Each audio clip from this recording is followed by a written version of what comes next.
I said to myself, when I grow up, I'm going to make up a better way to talk to kids. A young Myrna Shure saw how many parents of the 1940s and 50s simply ordered their kids around, and her life's work was set.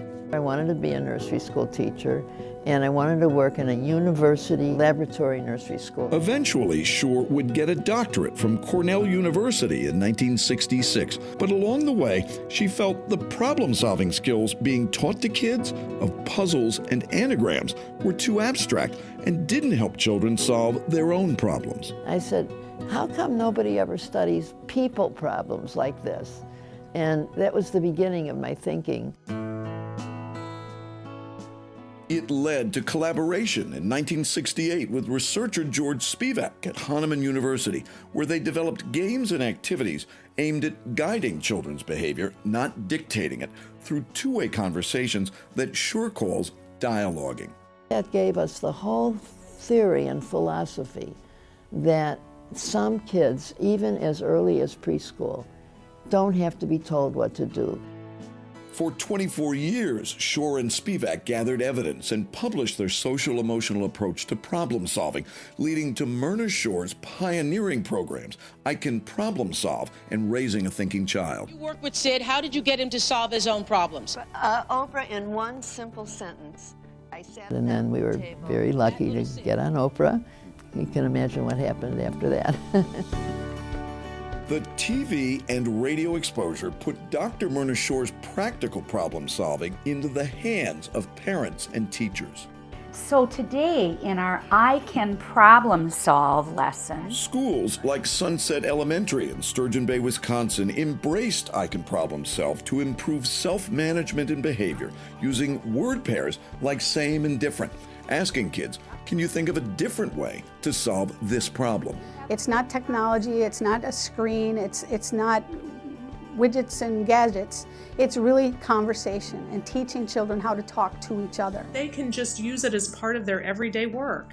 It becomes the way they approach almost everything they do in the classroom. The parents work with their kids on these word pairs and develop this system so that when there is an issue, they can use one of those words that engages the kids to think rather than react.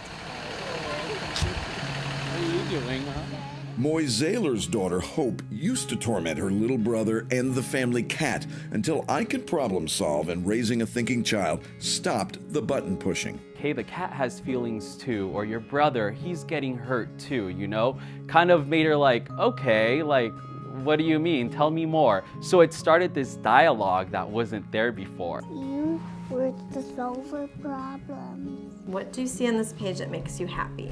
That clicked with me, that if my girls can think for themselves, it's not that I have to remember every right thing to teach them. You know, I will do my best, but I just want them to be reflective and think before they do things as they get older. As time went on, people learned that, oh, this is fun, things are changing, I'm learning things I didn't expect to learn. They were telling their friends and their family members, and now we're at full capacity. Whether you're 4 or 104, dialoguing and listening to how other people feel, and knowing that sometimes you have to compromise, and knowing there's more than one way to have a solution. Hey, it works on my 27-year-old. We're getting calls all over the United States, but we're also seeing an increase in people internationally that are interested in the program.